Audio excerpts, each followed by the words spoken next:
नमस्कार स्टूडेंट्स, स्वागत है आप सभी का आपके अपने यूट्यूब चैनल ओरिएंटल स्टडी पर, है ना। जिस पर मैं आपको अभी प्रेजेंट में हिंदी पढ़ा रहा हूँ और हिंदी के ही देखते देखते धीरे धीरे इस पे आपको और भी सारी चीजें पढ़ाऊंगा, जैसे ज्योग्राफी है, हिस्ट्री है, पॉलिटी है, इकोनॉमी है, साइंस है। ये सारा कुछ जो भी मैं आपको पढ़ाऊंगा ओरिएंटल स्टडी पे पढ़ाऊंगा। मेरा कहना है आप सभी से विनम्र निवेदन है कि आप चैनल को सब्सक्राइब करिए, लाइक करिए, बेल आइकन को दबाइए और ज्यादा से ज्यादा मेरे प्यारे मित्रों इसको शेयर करिए। जब आप लोग इस चैनल को देखते हो, देखने के बाद वीडियो आपको अच्छी लगती है, तो मेरा आपसे विनम्र निवेदन है आप इसको लाइक करें, शेयर करें, सब्सक्राइब करें। तो प्यारे दोस्तों, जुड़े रहिए मुझसे और लगे रहिए। चलिए मैं स्टार्ट करता हूँ हिंदी।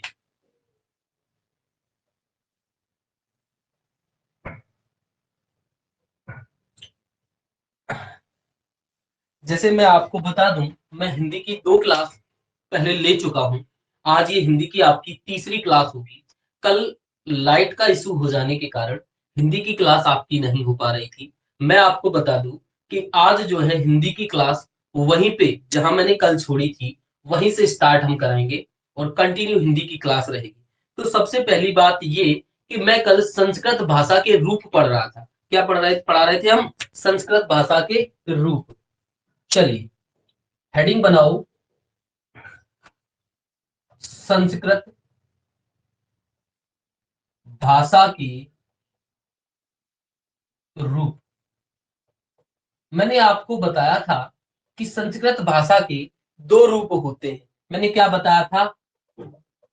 इसकी 2 रूप होते हैं। क्या बताया था? इसके 2 रूप होते हैं। नंबर 1, नंबर 1 मैंने बताया वैदिक संस्कृत। क्या बताया? वैदिक संस्कृत।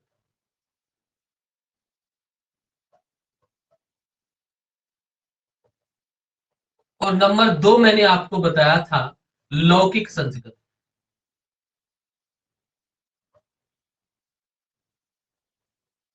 ये 2 रूप मैंने आपको बताए थे। एक वैदिक संस्कृत थी, एक लौकिक संस्कृत थी। वैदिक मतलब वेद पुराणों की भाषा। इसको मैं तोड़ देता हूं, वेद धन एक,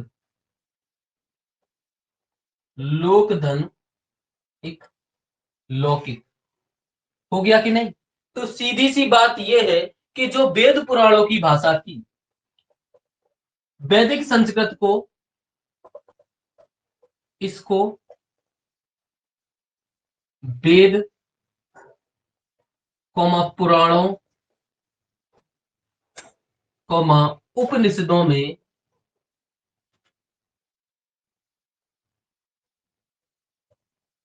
उपनिषदों में प्रयोग किया जाता था। किसमें? वेद में, पुराणों में, उपनिषदों में किसको? वैदिक संस्कृत को प्रयोग में लाया जाता था। आपने जितने भी वेद देखे हैं, जितने भी पुराण देखे हैं, अगर उपनिषद देखोगे तो वो सिर्फ और सिर्फ किस में लिखे हुए मिलेंगे? वैदिक संस्कृत में लिखे हुए मिलेंगे। अब हम बात करते हैं लौकिक संस्कृत की। तो लोक मतलब क्या होता है? मुझे आप बताओगे कि लोक मतलब क्या होता है? मैंने आपको बार बार बहुत अच्छे से समझाया है। एक पुलिसकर्मी होता है, लोक सेवक होता है। जितने भी सरकारी ऑफिसर होते हैं जो जनता की सेवा कर रहे होते हैं उनको लोक सेवक बोलते हैं। और लौकिक संस्कृत को लोगों की बोले जाने वाली भाषा कहेंगे। तो लोक समाज की आम बोलचाल की जो भाषा होती है वह क्या कहलाती है? लौकिक भाषा कहलाती है। तो लिखो इस पे आगे, लोक समाज की आम बोलचाल, बोलचाल की भाषा लौकिक भाषा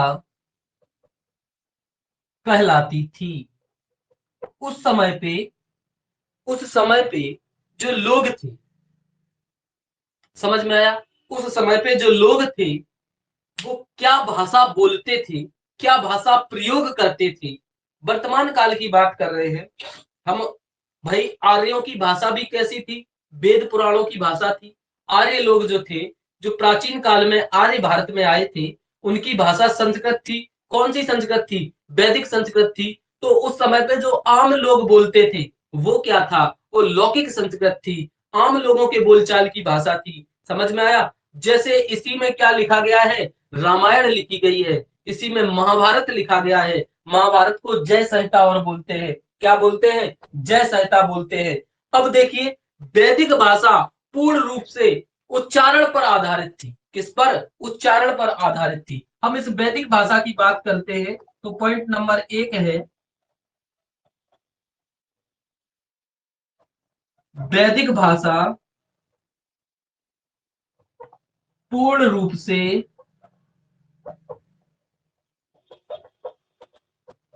उच्चारण पर आधारित थी। संस्कृत को अगर आज कोई पढ़ता है तो जब तक उसका उच्चारण नहीं होता तब तक हमें वो समझ में नहीं आती। सीधी सी बात यह है कि अगर संस्कृत का जब तक उच्चारण नहीं होगा तब तक वो मुझे समझ में नहीं आएगी। बात आई समझ में? तो सीधी सी बात क्या आ गई यहाँ पे कि वैदिक भाषा पूर्ण रूप से किस पर निर्भर करती थी? उच्चारण पर निर्भर करती थी, उच्चारण पर आधारित थी। यह पूर्ण रूप से उच्चारण पर आधारित थी। अब हम बात करते हैं लौकिक संस्कृत की। तो लौकिक भाषा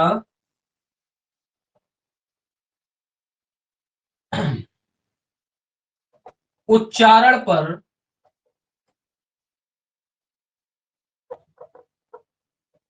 आधारित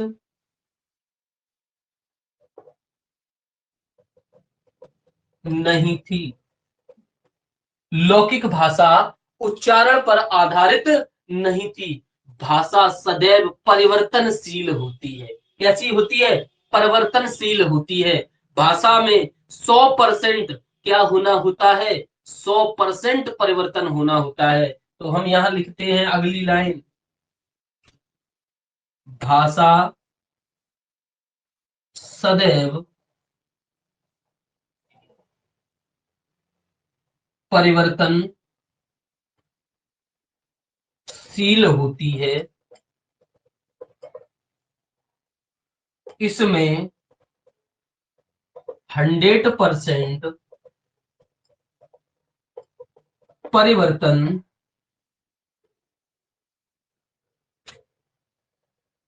होता है। कितने परसेंट? 100% परिवर्तन होता है। जैसे एग्जाम्पल देखिए, जैसे पहले कौन सी भाषा थी? संस्कृत थी। कौन सी थी? संस्कृत थी। संस्कृत बदलकर किसमें बदली? पाली में बदल गई। पाली बदलकर किसमें आ गई? प्राकृत में बदल गई। किसमें बदल गई? प्राकृत में बदल गई। अब हम बात कर लेते हैं कि जो संस्कृत भाषा है ये कब से कब तक चली। तो 1500 ईसा पूर्व से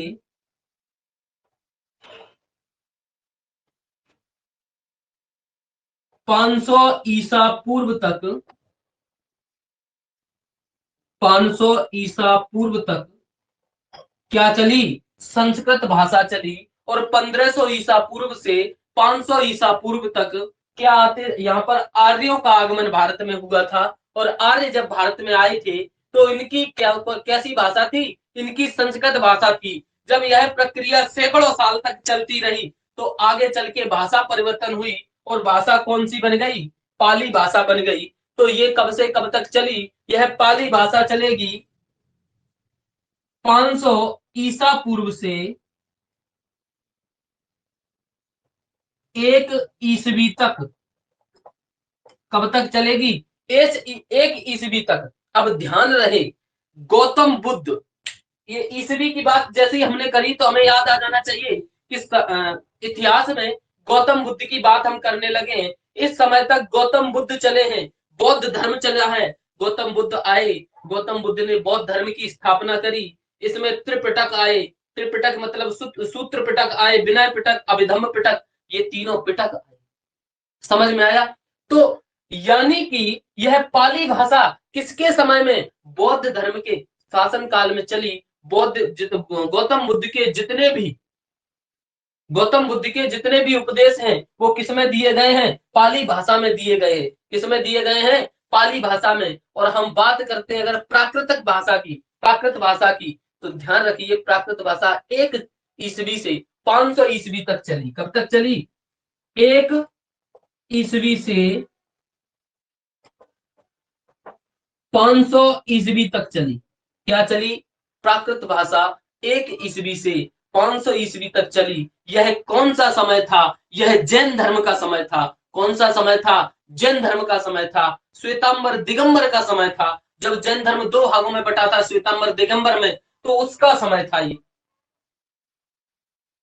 बात समझ में तो आ रही होगी बहुत अच्छे से। आप जब अच्छे से बात समझ में आ रही है तो ये भी बात समझ में आ जानी चाहिए कि इसके बाद, प्राकृत के बाद भाषा बदली और किस में बदल गई? अपभ्रंश में बन गई। किस में बन गई? अपभ्रंश में।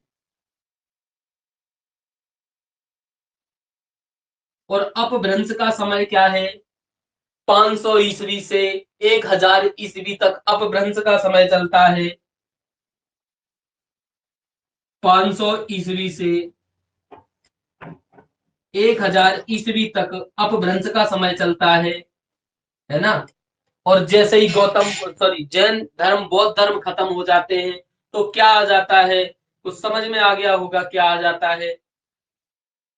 धर्म खत्म हो रहे हैं, सभ्यताएं चालू हो जाएंगी। तो इन सभ्यताओं में कौन सी भाषा? अपभ्रंश भाषा आ जाती है। और अपभ्रंश के बाद अपभ्रंश बदलती है किसमें? अवहट्ट में बदल जाती है। किसमें बदल जाती है? अवहट्ट में बदल जाती है। इसको हम कहते हैं पुरानी हिंदी। क्या कहते हैं? पुरानी हिंदी भी कहते हैं। और अवहट्ट बदलती है, किसमें बदल रही है? हिंदी में बदल जाती है। मगर कहा जाता है 2050 तक ये भाषा फिर से अगर बदलेगी तो ये इंग्लिश में बदल जाएगी। किसमें बदलेगी? इंग्लिश में। ऐसा कुछ इतिहासकारों ने और हिंदी के लेखकों ने लिखा है कि आगे चल के ये भाषा इंग्लिश में बदल जाएगी, क्योंकि हिंदी और इंग्लिश को मिक्स करके हम लोग बोलते हैं। और ये भाषा किस में बदलेगी? इंग्लिश में बदल जाएगी। तो ध्यान रखें, क्या समझाने की कोशिश हम आपको कर रहे हैं कि भाषा में 100% परिवर्तन होता है। कितना परिवर्तन होता है? 100%। किसी दिन संस्कृत पाली में आई, पाली प्राकृत में आई, प्राकृत अपभ्रंश में आई, अपभ्रंश अवहट्ट में आई, अवहट्ट हिंदी में आई, और हिंदी अब किस में जाएगी? ऐसा बताया जाता है कि हिंदी इंग्लिश में जाएगी। किस में जाएगी? इंग्लिश में जाएगी। ये बात मुझे ऐसा प्रतीत होता है कि मैंने जो बोला आप कहोगे सर मुझे समझ में आया। मैं पूछूं कि आप समझ में आया तो कहोगे हाँ सर समझ में आया। बहुत छोटी छोटी चीजें हैं जो मैं आपको बारीकियों से समझा रहा हूं। मेरा सिर्फ और सिर्फ आपसे ये कहना है, आप पूरे तन और मन धन से लग जाइए। इस चैनल पर मैं हिंदी को खत्म करके ही छोड़ूंगा, और हिंदी इस प्रकार से खत्म करूंगा कि आप भी उस चीज को याद करोगे। एक बार जुड़ो और पढ़ो, सब्सक्राइब करो चैनल को, बेल आइकन दबाओ। जब बेल आइकन दबाओगे तो मेरी कोई भी वीडियो जो मैं अपलोड करूंगा आपके पास बहुत जल्दी उसका नोटिफिकेशन आ जाएगा। बात समझ में आ गई? अगर बात समझ में आई है तो अब इसको लिख लीजिएगा। मैं थोड़ा सा समय आपको लिखने को दूंगा, इसको लिख लीजिए।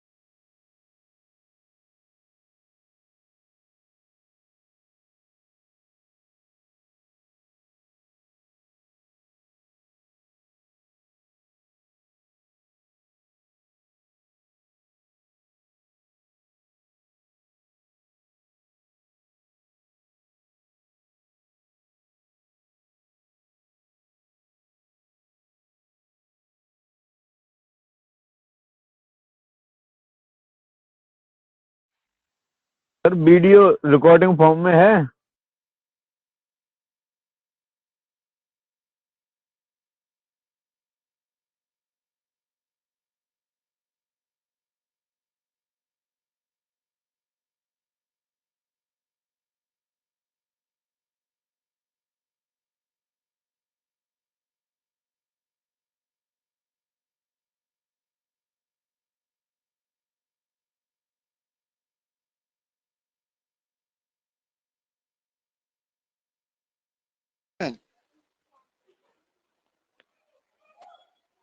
माइक ऑन करिए सर, माइक।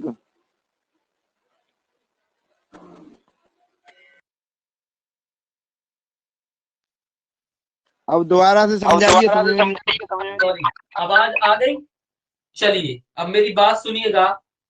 क्लास जो है आपकी रिकॉर्डेड फॉर्म में है, और ये जो क्लास रिकॉर्डेड फॉर्म में है ये आपको टीचमेंट ऐप जिस पर मैं पढ़ा रहा हूं इस पर भी आपको किस मिलेगी रिकॉर्डेड फॉर्म में। और दूसरी बात, ये क्लास यूट्यूब पर आपको मिलेगी रिकॉर्डेड फॉर्म में। यूट्यूब पर चैनल है ओरिएंटल स्टडी। कौन सा चैनल है? Oriental study. आप ओरिएंटल स्टडी पर क्या करेंगे? सर्च करेंगे। सर्च करने के बाद आपको वीडियो मिलेगी। वीडियो पे लाइक करो, कमेंट करो, शेयर करो, सब्सक्राइब करो, और क्या करना है, साथ ही साथ बेल आइकन को दबाइएगा।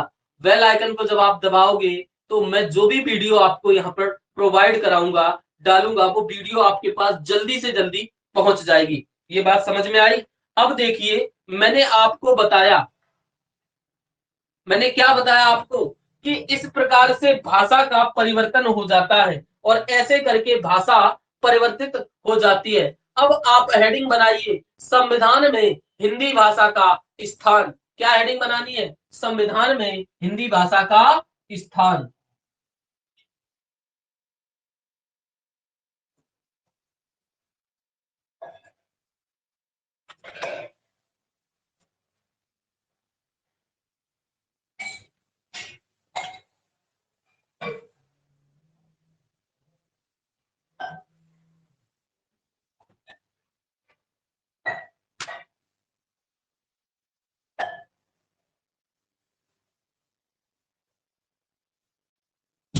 संविधान में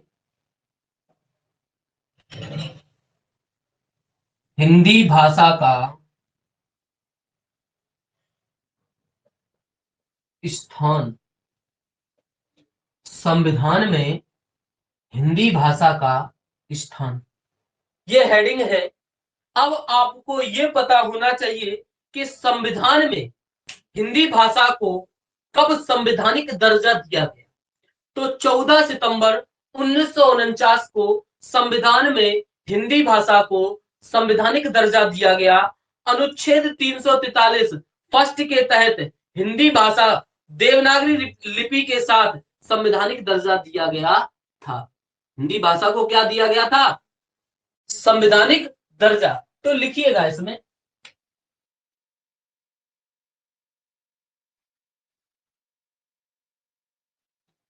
हिंदी भाषा को, हिंदी भाषा को 14 सितंबर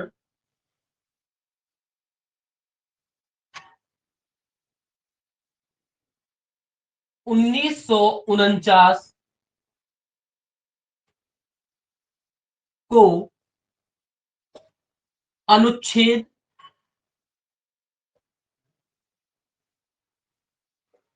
343 फर्स्ट के तहत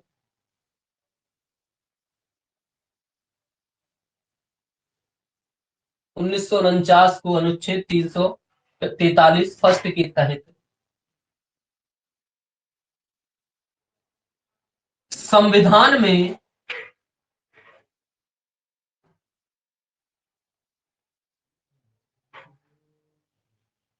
संवैधानिक दर्जा दिया गया।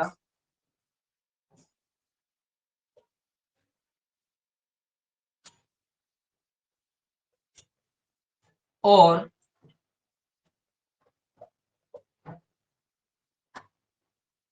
कहा गया इस संविधान की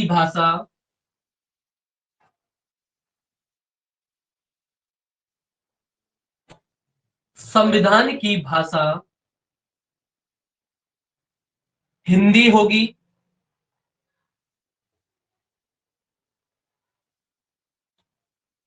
तथा इसकी लिपि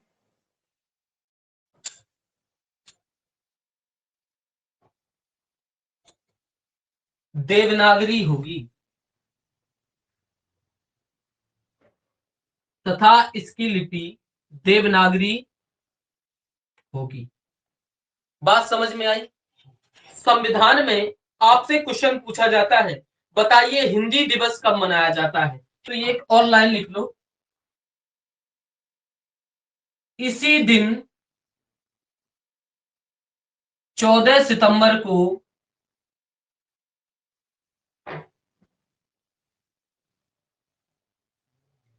हम हिंदी दिवस के रूप में मनाते हैं। 14 सितंबर को हम हिंदी दिवस के रूप में मनाते हैं। बात समझ में आई?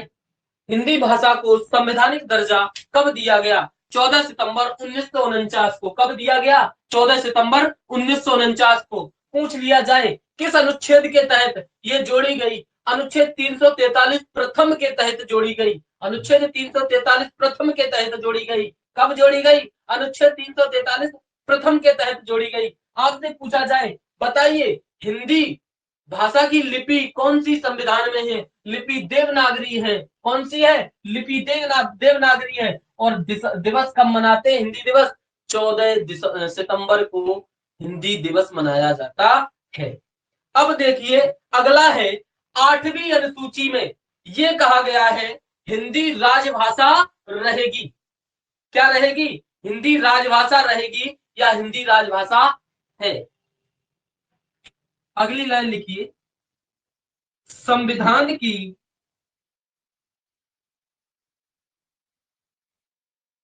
अनुसूची 8 में कहा गया कि हिंदी को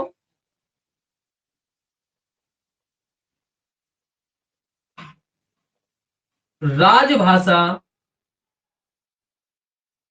माना जाएगा।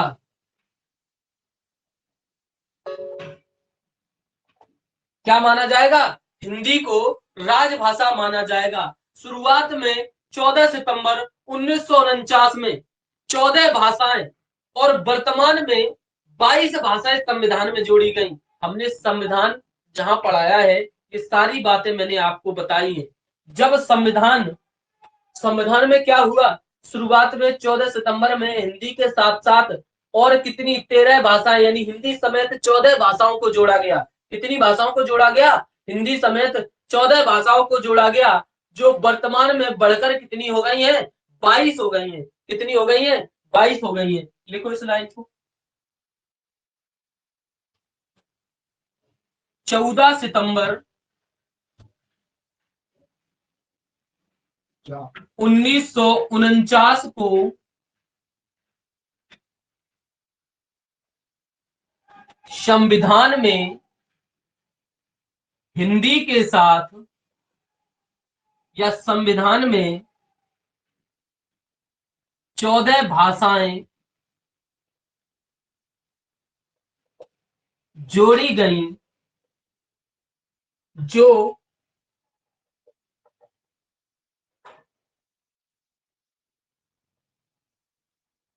वर्तमान में बढ़कर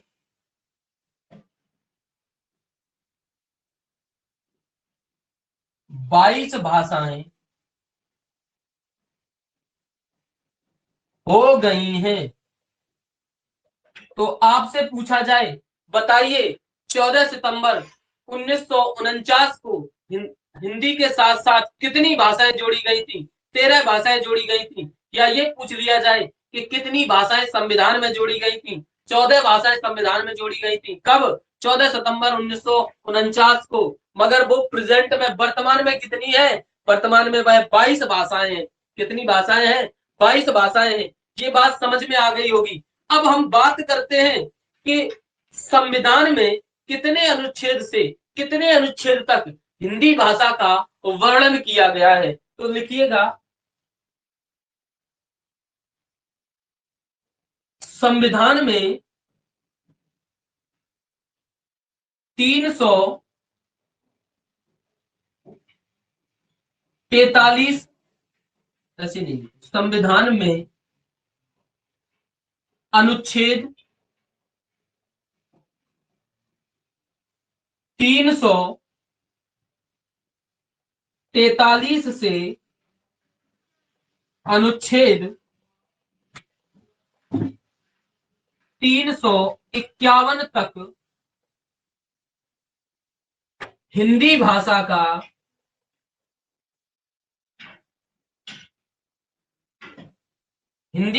का वर्णन किया गया है। वर्णन किया गया है। मेरे प्यारे मित्रों, आप सभी से मेरा कहना है कि जो संविधान में हिंदी भाषा को जोड़ा गया है, किस अनुच्छेद से लेकर किस अनुच्छेद तक इसको रखा गया? तो संविधान में अनुच्छेद 343 से अनुच्छेद 351 तक हिंदी भाषा को जोड़ा गया है। किसको जोड़ा गया है? हिंदी भाषा को जोड़ा गया है। ये बात आपके दिमाग में फिट हो जानी चाहिए कि हिंदी को 14 सितंबर 1949 को संविधान के अनुच्छेद 343 के प्रथम के तहत हिंदी भाषा को संवैधानिक दर्जा दिया गया। और सुनिए, इसको क्या हिंदी भाषा की लिपि कौन सी मान ली गई? देवनागरी लिपि मान ली गई। और दूसरी बात, 14 सितंबर को ही हम क्या मनाते हैं? हिंदी दिवस मनाते हैं। अगली बात, अनुसूची नंबर 8 में इसे राजभाषा का दर्जा दिया गया है। किसका दर्जा दिया गया है? राजभाषा का दर्जा दिया गया है। अगली बात, 14 सितंबर 1949 को संविधान में 14 भाषाएं जोड़ी गई थी। कितनी भाषाएं जोड़ी गई थी? 14 भाषाएं जोड़ी गई थी। हिंदी के साथ साथ और 13 भाषाएं थी। टोटल 14 भाषाओं को जोड़ा गया था। मैंने अगली बात की, जो वर्तमान में बढ़कर कितनी भाषाएं हो गई हैं? 22 भाषाएं हो गई हैं। कितनी भाषाएं हो गई हैं? 22 भाषाएं हो गई हैं। अगली बात, संविधान में अनुच्छेद 343 से अनुच्छेद 351 तक सिर्फ और सिर्फ हिंदी भाषा का वर्णन किया गया है। इसे लिख लीजिएगा, बहुत जल्दी से लिख लीजिएगा, स्क्रीनशॉट ले लो, तुम्हारे माइंड में ये चीजें छप जानी चाहिए। लिख लीजिएगा।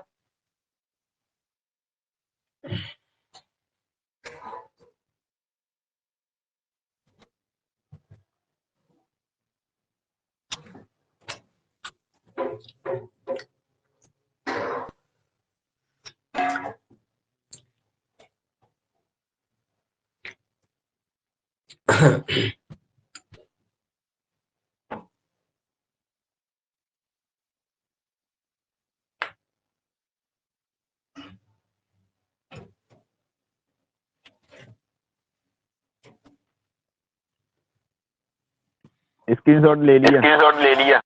स्क्रीनशॉट ले लिया। 2 मिनट का और ब्रेक रखने दो, और जो यूट्यूब पे इसको अपलोड करेंगे तो स्टूडेंट्स इसको लिखेंगे भी तो सही, उसी के अकॉर्डिंग, है ना? आप तो लाइव देख रहे हो। Okay sir. समझ में आ रहा है सुमित?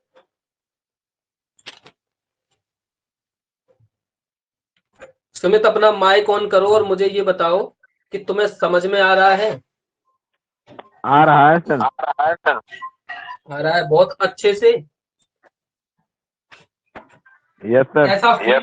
ऐसा फील तो नहीं हो रहा कि क्लास जो है लाइव चल रही है? सही बताना ईमानदारी से, बताइएगा। ऐसा फील हो रहा है कि लाइव चल रही है या ऑफलाइन चल रही है? बताओगी? सर ऑफलाइन की बात अलग होती है। वो बात तो आपकी सही है। मैं जितने मेहनत से यहाँ चीजों को बता रहा हूँ, ऐसे आपको प्रतीत हो रहा है कि क्लास ऑफलाइन है या ऑनलाइन है। दोनों में मतलब कितना कंपेयर लग रहा है? ज्यादा कोई डिफरेंट तो नहीं लग रहा? नहीं सर, ज्यादा नहीं है अंतर। हाँ, तो बस यही है बहुत अच्छे से चीजों को समझाते हैं। चलिए अब देखो, अब हम एक एक अनुच्छेद से बात करेंगे कि अनुच्छेद नंबर 43 के प्रथम में क्या लिखा गया है ना, हिंदी भाषा के लिए क्या लिखा गया है, ऐसे हम आपको बताएंगे। मैंने हेडिंग बना रखी है संविधान में हिंदी भाषा का स्थान, है ना। हिंदी भाषा, अब हेडिंग बदल जाती है, हिंदी भाषा का संविधान में स्थान। बात वही है, यही हेडिंग रहने दो, मगर इसी में आपको लिखना है और समझना है। अनुच्छेद 343 प्रथम लिखो। अनुच्छेद 343 प्रथम, इसमें लिखना है संघ की भाषा हिंदी और लिपि देवनागरी होगी। अंकों के स्थान पर भारतीय अंकों का अंतरराष्ट्रीय रूप होगा। क्या होगा? अंकों के स्थान पर भारतीय अंतरराष्ट्रीय अंकों का रूप होगा। लिखिए, मैंने बोला संघ की भाषा कौन सी होगी? हिंदी होगी। संघ की भाषा हिंदी और लिपि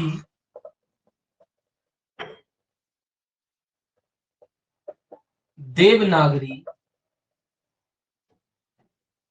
होगी, और लिपि देवनागरी होगी। अंकों का स्थान रूप, स्थान बोले तो रूप, अंकों का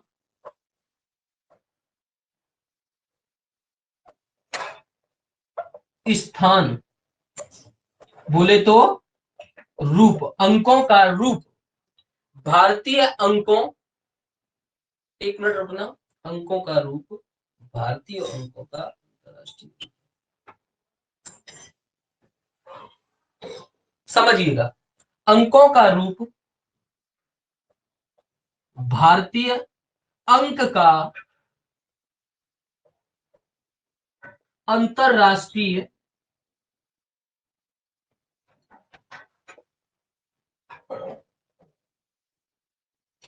अंतरराष्ट्रीय रूप होगा। अब समझने वाली बात है इस लाइन को, इस लाइन में आपको यह समझना है, हिंदी में हम एक ऐसा बनाते हैं, समझ में आया, दो ऐसा बनाते हैं, तीन ऐसा बनाते हैं, चार जो है ऐसा बनाते हैं। तो क्या आप जो हिंदी में अंक जो बनते हैं उनको ऐसे बनाते हो कि नहीं बनाते हो? पांच यहाँ पर ऐसा बनता है, समझ रहे हो ना। तो ये जो रूप होगा, ये अंतरराष्ट्रीय रूप ये है, और ये हिंदी का रूप है। तो अंकों का रूप कैसा होगा? अंतरराष्ट्रीय रूप होगा। हमने इस बात को यहाँ पर रखा है ना। चलिए अगला अनुच्छेद है अनुच्छेद 344। अनुच्छेद 344,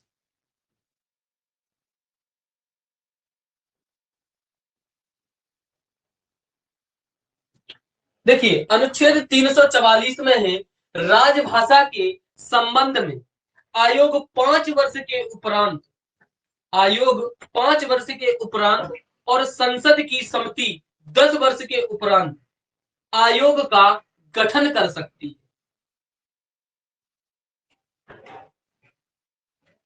राजभाषा के, मैंने बोला राजभाषा के संबंध में, एक मिनट, राजभाषा के संबंध में आयोग, राजभाषा के संबंध में आयोग 5 वर्ष के उपरांत,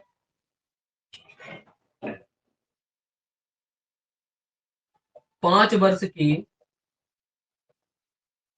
उपरांत राष्ट्रपति द्वारा, 5 वर्ष के उपरांत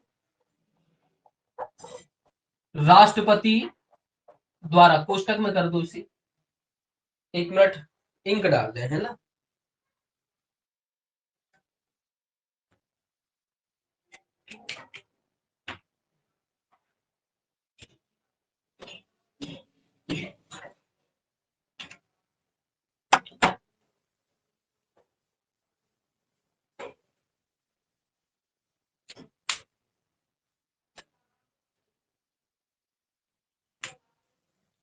राष्ट्रपति द्वारा, और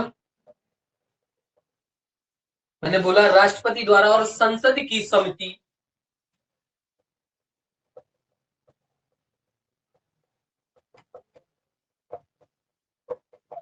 10 वर्ष के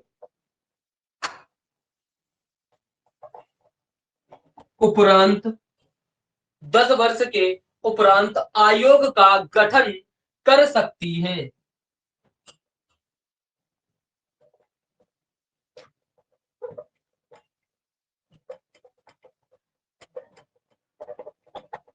क्या कर सकती है? 10 वर्ष के उपरांत आयोग का गठन कर सकती है। राष्ट्रपति 5 वर्ष के उपरांत कर सकता है और संसद 10 वर्ष के उपरांत कर सकती है। अगर संविधान में हिंदी के तहत कोई भी बदलाव आएंगे तो 5 वर्ष के उपरांत राष्ट्रपति उसका बदलाव कर सकता है और संसद 10 वर्ष के उपरांत कर सकती है। समझ में आया? एक आयोग बनाएंगे, आयोग हिंदी आयोग होता है, उसको बनाएंगे और उसमें क्या कर देंगे? बदलाव कर देंगे। अनुच्छेद 345 अब क्या आ गया? अनुच्छेद 345। अब 345 में देखिए, राज्य की राजभाषा संबंधी नियम, राज्य के राजभाषा संबंधी नियम, राज्य अपनी भाषा बदल सकते हैं। राज्य अपनी भाषा बदल सकते हैं। भाई हमारा जो भारत है इसमें वर्तमान में 28 राज्य हैं। कितने राज्य हैं? 28 राज्य हैं। यहाँ पर 345 अनुच्छेद में कहा गया है राज्यों की राजभाषा। क्या कहा गया है? राज्यों की राजभाषा के नियम। उनकी मर्जी है, वो हिंदी रख लें, कोई और रख लें। इस संबंधी बातें किसके तहत होगी? अनुच्छेद 345 के तहत होंगी। राज्यों की राजभाषा संबंधी नियम, इतना ही बहुत है। राज्यों की राजभाषा संबंधी नियम, राज्य अपनी राजभाषा बदल सकते हैं। पुस्तक में कर दो, राज्य अपनी भाषा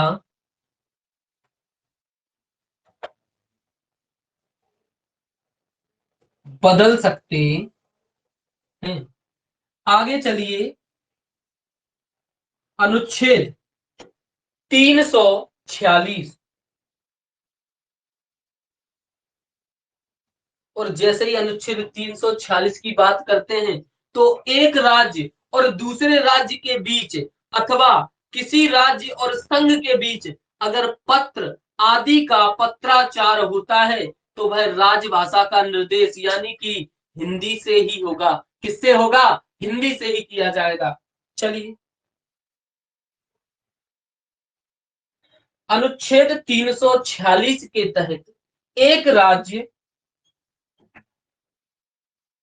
राज्य अगर दूसरे राज्य से तथा राज्य केंद्र से, संघ से, केंद्र लिख लो, केंद्र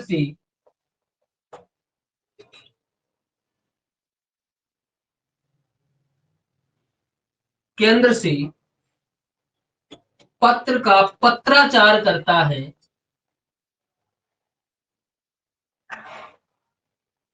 तो वह राजभाषा से ही करेगा।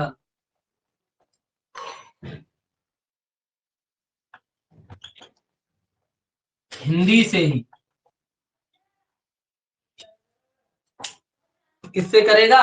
हिंदी से ही करेगा। इसको लिखो जल्दी से, और लिखते ही मैं आगे चलता हूं, ठीक है?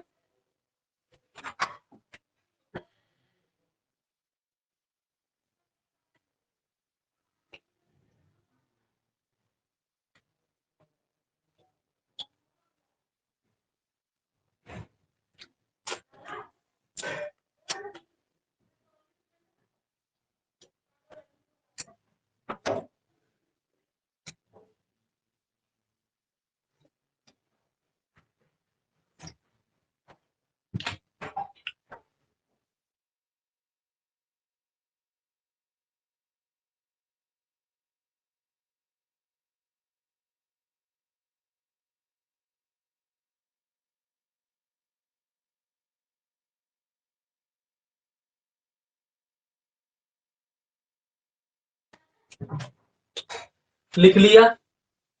लिख लिया तो आगे की तरफ चलते हैं। अनुच्छेद 47 347 की तरह, है ना? चलो साफ कर।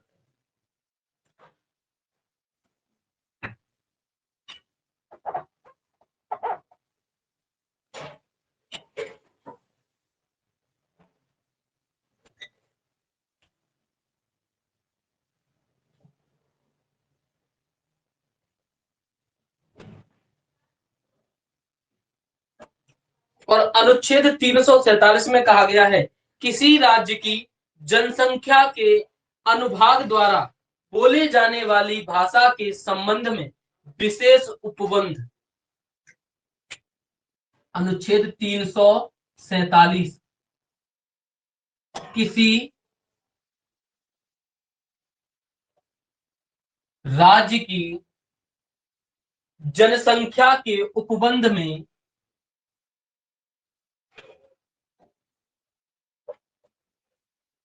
जनसंख्या के संबंध में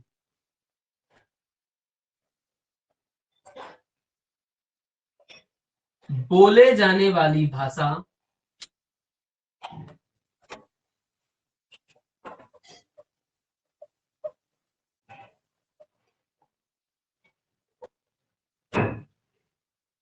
भाषा के विशेष उपबंध। अब सुनिएगा मेरी बात बड़े ध्यान से भाई साहब। राज्य चाहे जैसे तेलंगाना है, तमिलनाडु है, केरल है, कर्नाटका है, इनकी सबकी अलग अलग, आंध्र प्रदेश है, आंध्रा भाषा बोलते हैं सब लोग, उड़िया है, उड़िया भाषा बोलते हैं उड़ीसा वाले, समझ रहे हो ना? तो ऐसा क्या है, इनके लिए विशेष उपबंध है। क्या है? विशेष उपबंध है।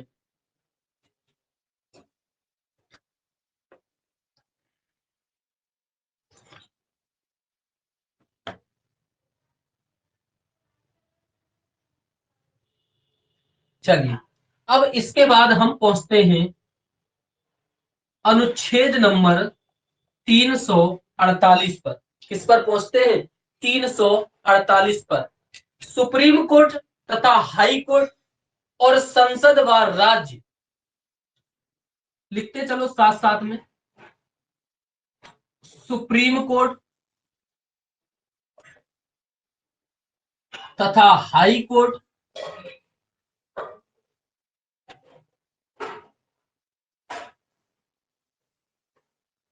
संसद व राज्य, संसद व राज्य विधानमंडल में विधेयकों, संसद व राज्य के, राज्य विधानमंडल, राज्य विधान मंडल में, राज्य विधानमंडल में विधेयकों, अधिनियमों आदि के लिए प्रयोग में की जाने वाली भाषा, विधानमंडल में विधेयकों, अधिनियमों आदि के लिए प्रयोग की जाने वाली भाषा,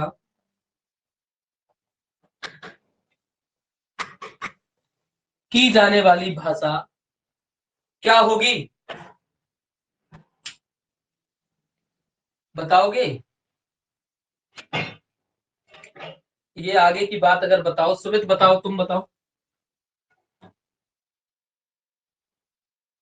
पता है आपको? नहीं।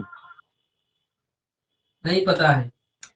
प्रयोग की जाने वाली भाषा उपबंध होने तक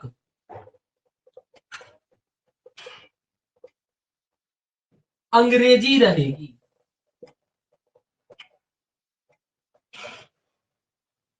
जब तक उसका प्रबंध नहीं होता अंग्रेजी ही जारी रहेगी। बात समझ में आई? समझ में आया? तो ये रहेगा आपका अनुच्छेद नंबर 48। लिखो, चाय पी लूं मैं, है ना।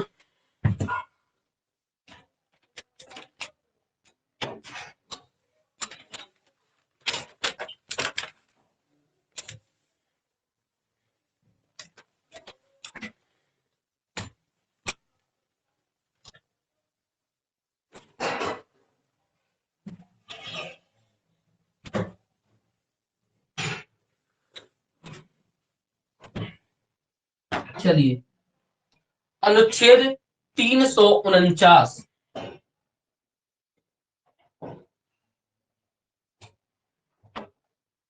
अनुच्छेद 349 की बात करते हैं। वो भाषा से संबंधित कुछ विधियां अधिनियमित करने के लिए विशेष प्रक्रियाएं, है ना। भाषा से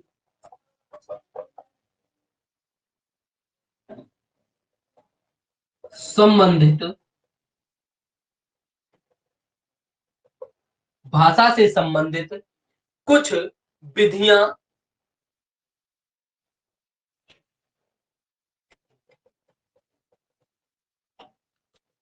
भाषा से संबंधित कुछ विधियां अधिनियमित अधिनियमित करने के लिए विशेष प्रावधान,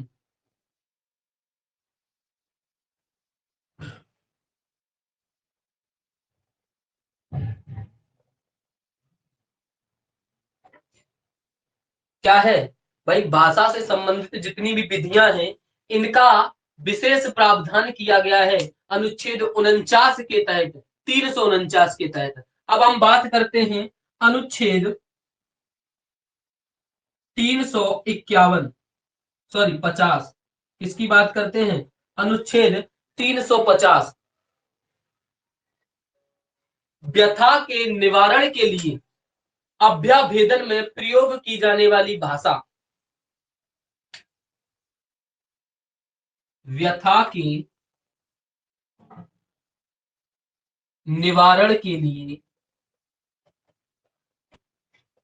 व्यथा के निवारण के लिए अभ्यावेदन में प्रयोग की जाने वाली भाषा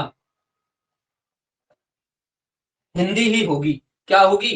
हिंदी। अगर कोई राज्य किसी व्यथा में, किसी आपदा में पड़ा हुआ है, वो अपना निवारण चाहता है और कोई पत्र लिखता है, अभ्यावेदन लिखता है, तो उसको भेजता है किसी दूसरे राज्य के पास या केंद्र के पास, तो उसकी भाषा कैसी होनी चाहिए?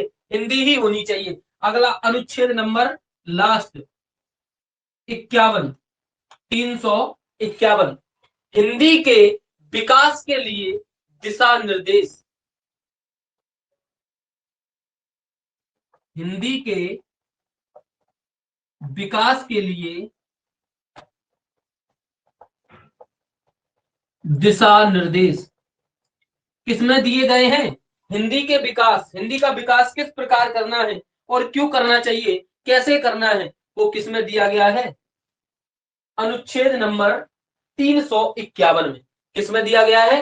अनुच्छेद नंबर 351 में। लिखो इसे जल्दी से।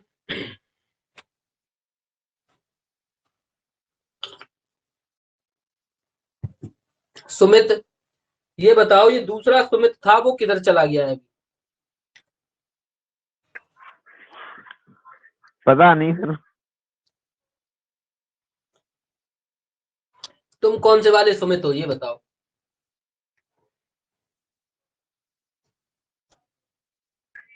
जो रोज मैं आता हूँ सुमित, मैं दूसरा वाला हूँ। रामबाग की तरफ रहते हो वो? हाँ वो ही वाला हूँ। ठीक ठीक। वो नहीं आता, वो कभी कभी आता है, मैं ही आता हूँ रोज। समझ गया। और नहीं सचिन आए। नहीं, सचिन भी ऑनलाइन नहीं आता। हाँ। और डेली फोन पूछता जरूर है, सर क्लास हो रही है? क्या? सचिन डेली पूछता है कि सर क्लास हो रही है कि नहीं, और जबकि कंटिन्यू क्लास चल रही है। एक भी दिन देखो 3 दिन हो गए, तीसरे दिन मैंने मिस नहीं की एक भी दिन क्लास। जगते नहीं है वो इतने टाइम तक। चलो अच्छी बात है, सोने दो।